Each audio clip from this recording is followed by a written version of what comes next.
నాగర్ కర్నూలు జిల్లా కొల్లాపూర్ మండలం సోమశిల గ్రామంలో ఉమ్మడి మహబూబ్ నగర్ ఆదివాసీ కాంగ్రెస్ పార్టీ శిక్షణా తరగతులు నిర్వహించారు.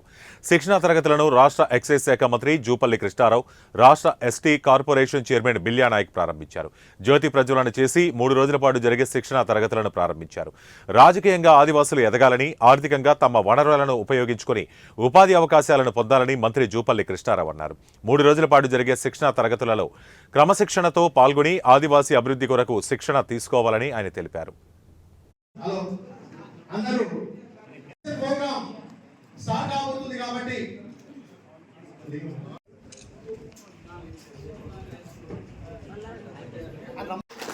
దేశంలోనే తెలంగాణ రాష్ట్రానికి మొట్టమొదటిసారిగా పెళ్ళైన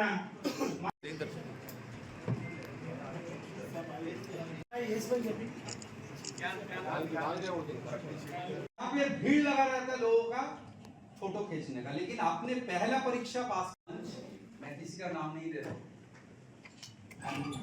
Rahul Palkar all India Congress party ప్రేరకంగా రాష్ట్ర ట్రైకార్ చైర్మన్ ఆదివాసీ కాంగ్రెస్ పార్టీ రాష్ట్ర నాయకులు మన బిల్యా నాయక్ గారు పిలిచిన వెంటనే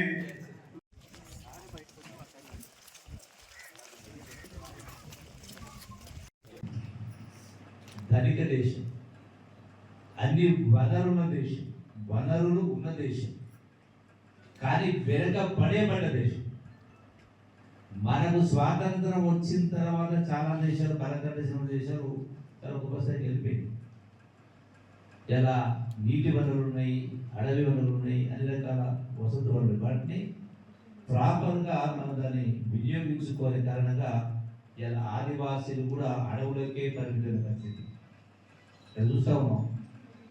ఆ హక్కులు అంటే ఆ ప్యూరిటీ యాక్ట్ ప్రకారం, ఆర్ఓఎఫ్ఆర్ యాక్ట్ ప్రకారం పొలాలు ఇచ్చిన బోర్ వేసిన పరిస్థితి లేదు, బావి ఉండే పరిస్థితి లేదు, కరెంట్ పెట్టే పరిస్థితి లేదు. అంటే దారుణమైనటువంటి ఇబ్బంది వస్తున్నది. అందుకే ఈరోజున ఆదివాసీల నాయకత్వాన్ని ఆలోచింపజేసి బలోపేతం చేసి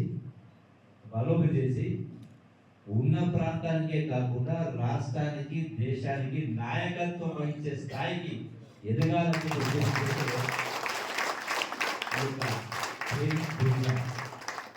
అందుకే ఈ సందర్భంలో హక్కులతో